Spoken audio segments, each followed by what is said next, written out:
En el test del árbol muchas veces solemos observar, tanto en los dibujos de los niños como de los adolescentes y adultos, la presencia de nudos. Estos nudos a veces pueden ser un simple círculo, como estamos viendo en este dibujo. Muchas veces ese círculo se hace remarcado, o sombreado, o ennegrecido. Pero en fin, digamos, más allá de el peso que le demos a este nudo, que a veces también puede ser una rama cortada, lo importante es que tiene que ser en el tronco. Es decir, estos indicadores son indicadores traumáticos, de mayor o menor peso, ahora después también comentaremos eso, pero que solamente se evalúan cuando aparecen en el tronco, ya que a veces aparecen, por ejemplo, nudos en las ramas. En ese caso no se interpretan. ¿Por qué en el tronco? Porque el tronco es una sede del yo, entre otras cuestiones que simboliza.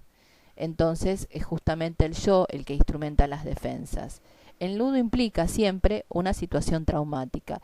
Trauma que puede tener una connotación de mayor o menor peso psicopatológico, o simplemente indicar que algún acontecimiento en la vida ha dejado como una huella o una marca emocional.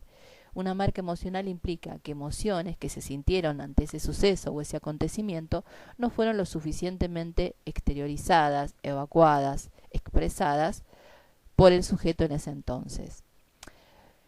Lo que es significativo, que después comentaremos en el material que estamos compartiendo, es que este dibujo, por ejemplo, fue realizado por la niña cuando tenía 7 años. El caso de la niña que estamos evaluando es actualmente de 10.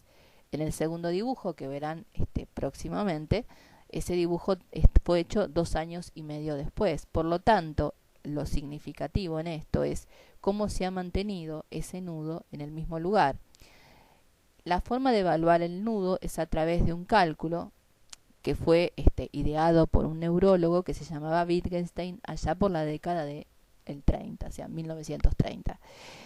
En la época que Koch estaba trabajando justamente el test del árbol, que es del cual es su autor.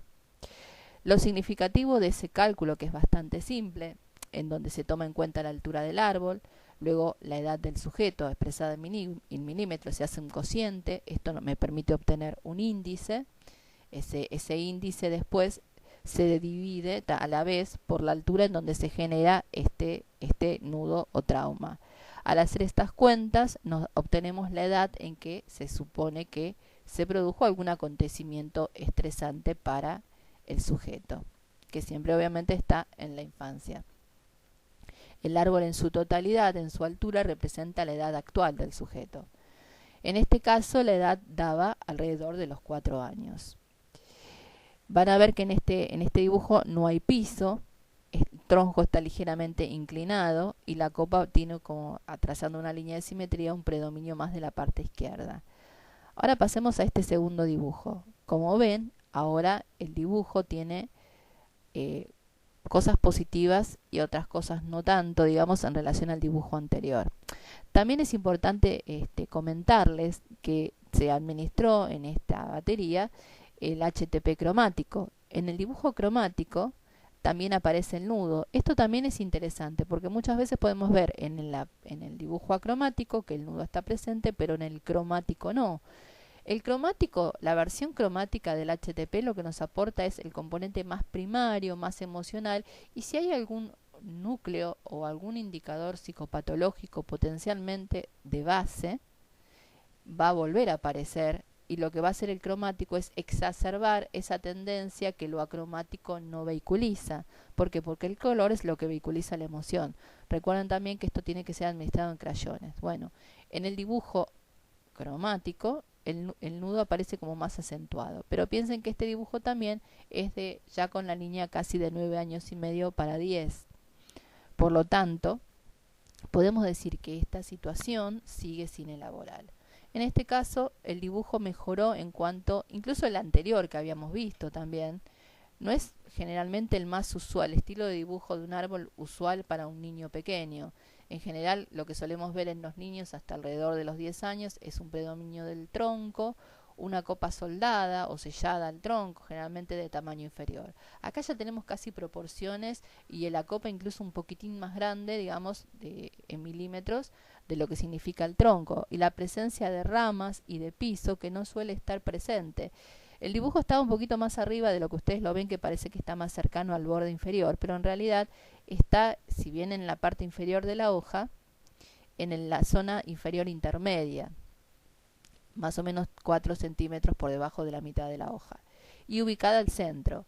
Esto tampoco es un emplazamiento usual en los chicos, que suelen usar el piso como base, lo cual evolutivamente no se interpreta porque es lo normativo hasta alrededor de los 10 años. Que sea normativo no quiere decir que todos los niños lo hagan, pero sí lo hacen la mayor cantidad de ellos.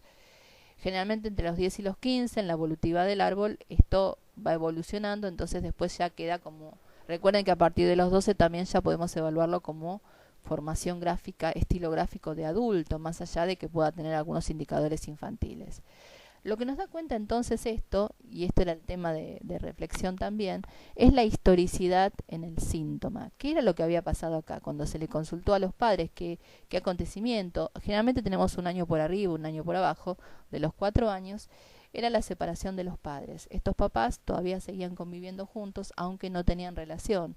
Obviamente esa situación a la niña le había afectado importantemente, por eso se repetía y ese nudo seguía incluso conservándose a lo largo de los años, porque esa situación aún estaba presente. Como vemos, el indicador no solamente es un indicador situacional que nos permite hacer también como una especie de prevención y dar una dirección a nuestro tratamiento, porque podemos rescatar recuerdos que a lo mejor espontáneamente no son traídos por el paciente de esa edad.